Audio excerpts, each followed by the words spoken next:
Trump has doubled down on his plan to take control of Gaza and move Palestinians out of the territory, saying he's committed to buying and owning Gaza.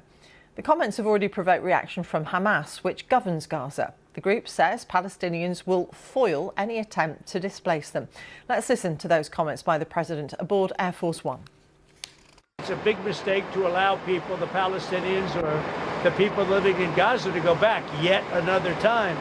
And we don't want Hamas going back. And think of it as a big real estate site. And the United States is going to own it and will slowly, very slowly, we're in no rush, develop it. We're going to bring stability to the Middle East, to a totally war-torn part of the Middle East. A part of the Middle East that has caused tremendous problem, the Gaza Strip.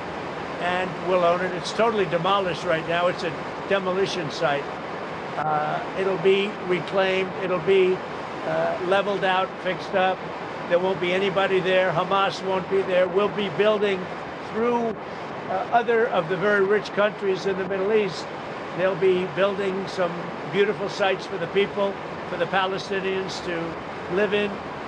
They'll be living in harmony and peace, probably for the first time in hundreds of years. Well, the president's comments come as thousands of Palestinians have been returning to their homes in northern Gaza after the withdrawal of Israeli troops from a key militarised zone that had cut the territory in half. For more than 24 hours now, these live pictures have shown a constant flow of families inching along the road in cars and trucks laden with their possessions. But what many returnees will find is rubble. Around 700,000 people fled their neighbourhoods before Israel's ground invasion following the attack on the 7th of October in 2023 by Hamas. The northern part of the Gaza Strip had been cut off from the south by the Netzarim corridor. The Israeli withdrawal from that strategically important road is part of the current ceasefire agreement between Israel and Hamas. Well, the BBC, along with other international broadcasters, isn't allowed by Israel to report from inside Gaza.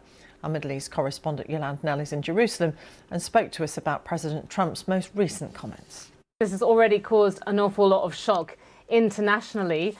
Really the only international leader that has bought into President Trump's comments are the Israeli ones. We've had the Israeli Prime Minister Benjamin Netanyahu calling his idea revolutionary and creative. And there are others, even across the political spectrum in Israel, who, if they've not endorsed this idea, they have expressed some openness to it among Jewish Israeli politicians. But, you know, this has been, again, totally rejected by Palestinians who say that it's tantamount to ethnic cleansing. We have Saudi Arabia coming out once again, a powerful Arab ally of the US, totally rejecting this idea and reiterating its commitment to the long-time international formula for peace, the so-called two-state solution. But a lot of concern about what this could mean for ceasefire talks, because it does seem to have changed the context for those somewhat. What's the state of those now?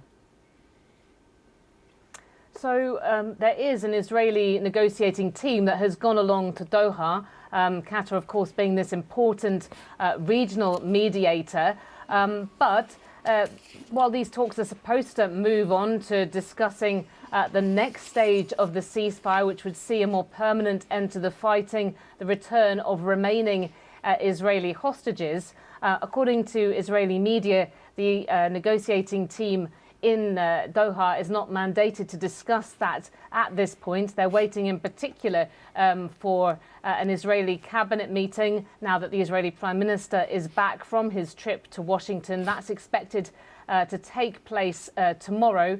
But, you know, there is a lot of concern among Israelis and Palestinians that things might not progress to this sensitive second stage.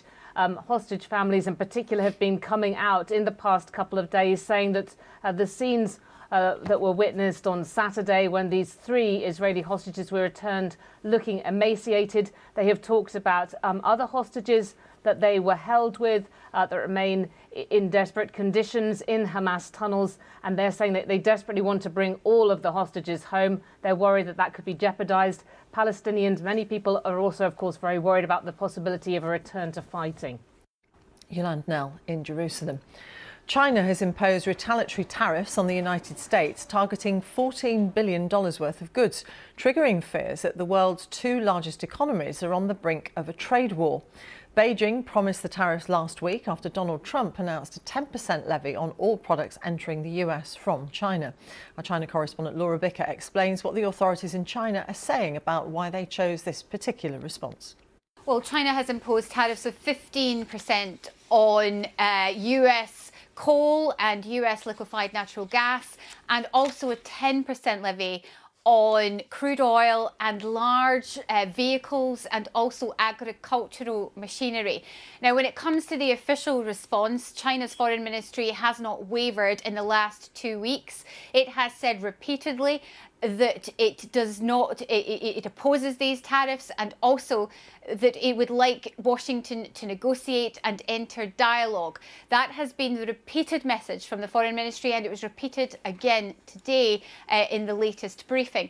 I think what we're seeing is the tariffs that Beijing has imposed will have a very limited impact on American firms. It seems designed, it seems calculated to form a response that says, yes, we will fight back. However, we're also leaving the door open to negotiate. We're also leaving the door open for talks. So it does seem China wants to enter talks, wants to do a deal. But so far, last week we heard that the two leaders were going to talk. We heard from the White House spokesperson that there was going to be a call between President Xi and Donald Trump. That call did not happen. Now we're waiting and we're wondering, does Donald Trump respond to these retaliatory tariffs? Does the US and China go tit for tat on tariffs from here on in? Or will there be some sort of negotiation in the future? You mentioned whether they'll go for tit for tat. That would escalate things further. I mean, to what extent is China giving it away what its tactics would be if the US retaliated again? I think certainly what I've been hearing from analysts, from professors, is that China feels ready for this trade war. They've been preparing for this since they knew Donald Trump might become president. There are certain aspects of Beijing's economy that has changed. China is not the same as it was when Donald Trump was first president. It has diversified. It now has more global trade partners. It is the lead partner for 120, lead trade partner for 120 countries, including right across the global south, from Africa, Latin America, and also Southeast Asia. So China will feel as if it is in a more robust situation. It is not as reliant on exporting to the United States than it was before. However, having said that, China's own economy is struggling. Growth, they say, certainly according to its own official figures, the economy is still growing, but at a far slower rate than it has done in the last few centuries. So when we look at where China's economy is now, it is facing a number of significant challenges. Beijing may feel that it won't want to fight a trade war. Even if it feels it could, it may not want to add a US-China trade war to those list of economic troubles.